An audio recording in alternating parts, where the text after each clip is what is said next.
What denomination do you practice? Just a non-denomination. Can you practice a denomination? Is that what it's called? Yeah. I guess denomination.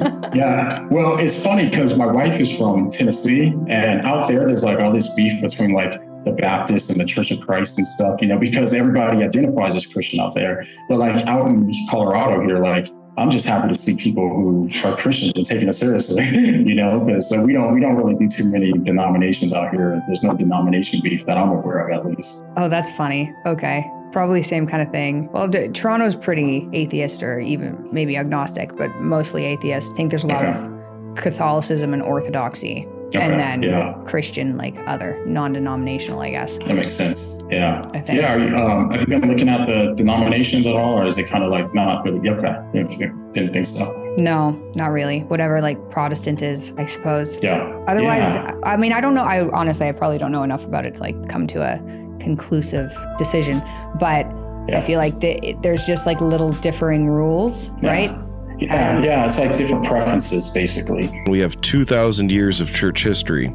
And so over those 2,000 years, they take things that existed in the New Testament. There are bishops mentioned in the New Testament. There are pastors and bishops, and they have these offices that are mentioned. And then what happens is there are different church structures that build on top of that. You'll see with ultimately in 300, the Catholics really started to add on a lot of structure to their church. And so they added in priests and a pope that is over the priests and the bishops. And so there's a lot of different church structures that I think take away from the teachings of Christianity. And so what Christianity teaches is that there's one mediator between God and man, that is the man Christ Jesus. He came down, suffered, died, and then rose again so that we can be assured of our resurrection.